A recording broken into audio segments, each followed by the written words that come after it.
Hello everybody. If you want to read all the story's content in full, please go to www.steveuk.blog. Thank you. Short story 681A. Home Office wasted billions. Intermediate.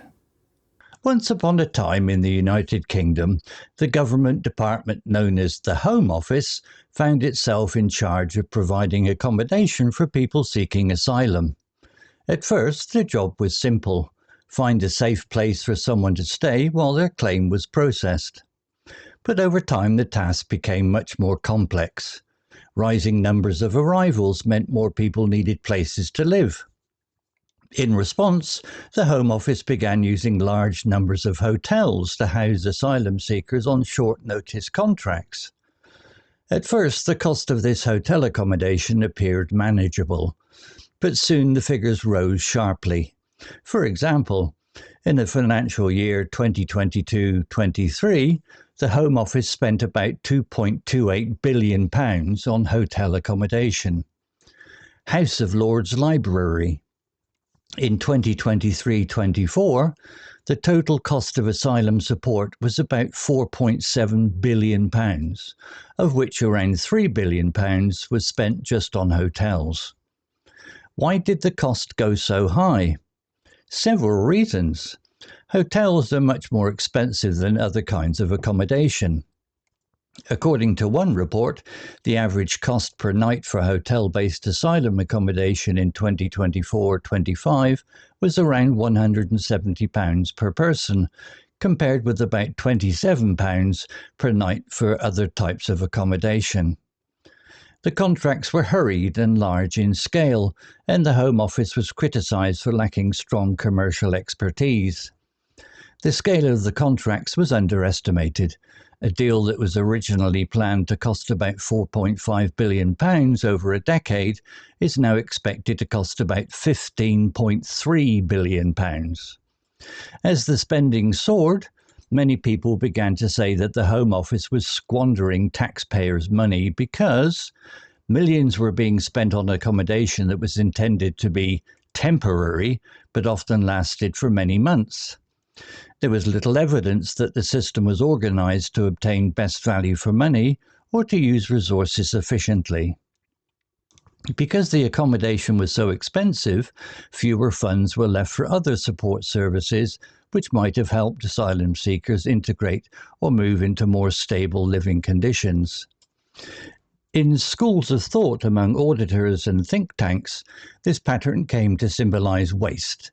Public money going into expensive hotel contracts, big overheads and poor value, instead of lower cost and more stable solutions. However, the story does not end in despair. The Home Office and its ministers acknowledged the problem. Plans were announced to end the use of hotels for asylum accommodation by 2029 and reduce the huge costs involved. In the final chapter, the government shifts focus. It begins investing in more permanent and cost-effective housing, spreads people into communities rather than clustering them in hotels, and works to reduce the backlog of asylum applications so that fewer people wait long periods in expensive accommodation. Thus, what began as a case of misspending and growing bills becomes a turning point. The Home Office realises that wasting billions cannot continue. A new path is chosen, one that promises better value, better conditions for asylum seekers, and better outcomes for taxpayers. And so the story closes. A system once riddled with waste takes the first steps towards reform. And while the bill remains large, the hope is that future spending will be wiser, fairer, and more efficient. Vocabulary notes. Accommodation. Meaning, a place where someone lives or stays, especially temporarily. From the story, the Home Office began using large numbers of hotels to house asylum seekers on short-notice accommodation contracts. Explanation. In this context, accommodation refers to places like hotels, hostels, or housing provided for people who do not have a home yet. Similar words, phrases: housing, lodging, temporary shelter, living arrangements. Squander, squandering, meaning to waste money, time, or resources in a careless or foolish way. From the story, many people began to say that the Home Office was squandering taxpayers' money. Explanation: the word shows strong criticism. It suggests that the money was not just spent, but spent badly, without good planning or benefit. Similar words: waste, misuse, throw away, fritter away. Value for money, meaning getting good value or results for the amount of money spent.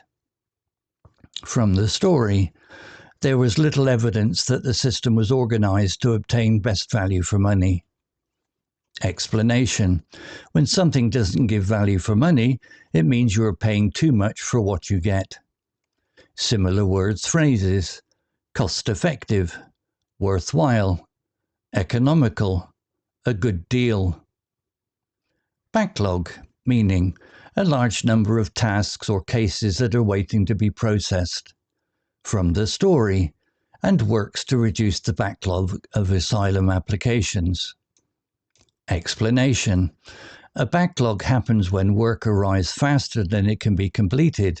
In this case, many asylum claims were waiting for decisions. Similar words: queue, pile up, waiting list, accumulation.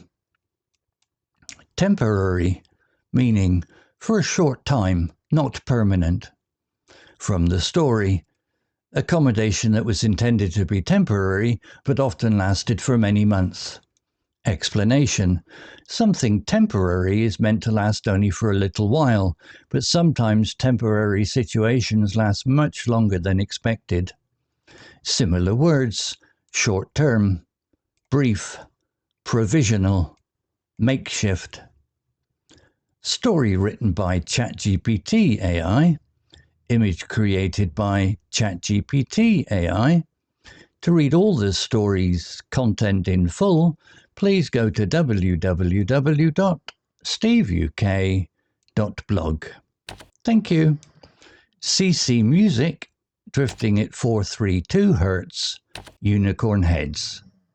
Welcome to this deep dive. We're looking today at the UK Home Office and its handling of asylum seeker accommodation. Specifically the costs, right? How things got so expensive. Exactly. Yeah. It's really a story about how aiming for temporary solutions kind of spiraled into, well, billions being spent, some might say wasted. Mm-hmm. And when you dig into the sources, our job here is to pull out those key financial details, the numbers that really show what happened. Yeah, find the story in the figures. Yeah. And the main shock figure, I think, has to be the total cost for asylum support in 2023-24. We're talking about $4.7 billion overall. A huge sum. But the really staggering part is how much of that was just for hotels. Right. So out of that $4.7 billion, how much are we looking at for just hotel rooms? It's about $3 billion just on hotels. Not support, not processing claims, just the accommodation itself. Wow. $3 billion. Yeah. That really paints a picture of an emergency measure becoming the default, doesn't it? It absolutely does. And the inefficiency is stark when you look at the nightly cost per person. Okay, let's get into that. What was the difference between putting someone in one of these emergency hotels versus other types of accommodation? Well, the average hotel spot costs around £170 per person per night. 170 pounds a night. Yeah. Now compare that to other more planned non-hotel options. That cost is closer to £27 per night. 27. So what, 6 times cheaper? More. Roughly, yes. You could essentially house 6 people in more stable, planned accommodation for the price of 1 person in a hotel for 1 night. It's quite a gap. That difference really explains why this became such a huge issue, this idea of wasted money.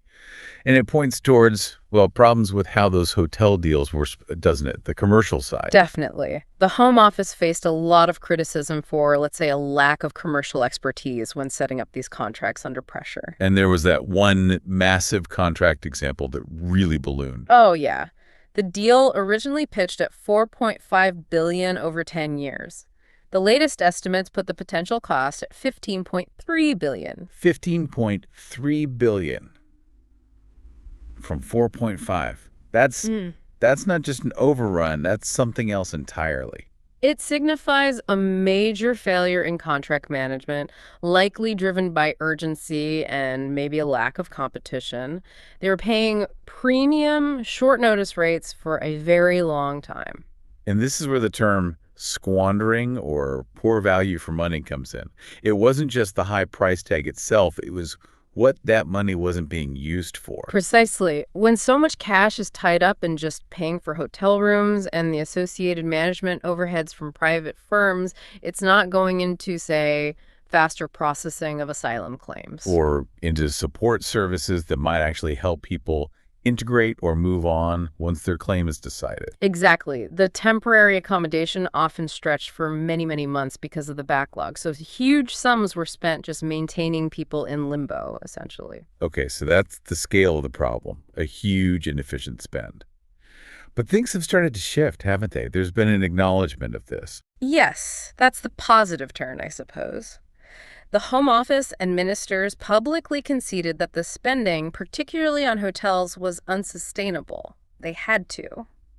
And there's now an official plan to move away from this model. Correct. The government has announced a plan to stop using hotels for asylum accommodation entirely by 2029.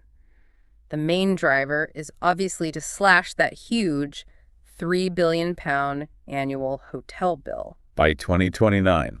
That sounds ambitious. What does the new approach actually involve on the ground? Well, it's a few things. Investing in more permanent, cheaper housing options is key. Right, like the 27.7 a night places. Hopefully, yes.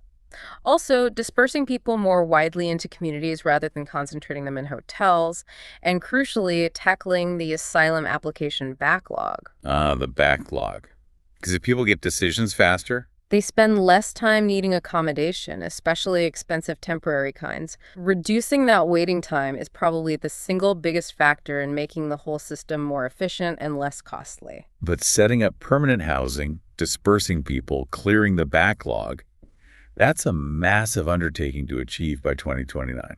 Oh, it's a huge logistical challenge. It needs coordination, investment, and cooperation with local councils, which, hasn't always been straightforward. So if we're summing this up for you, the listener, what's the core story here? I think it's a system that reacted to rising numbers with very expensive short-term fixes, the hotels, which then became embedded and incredibly costly.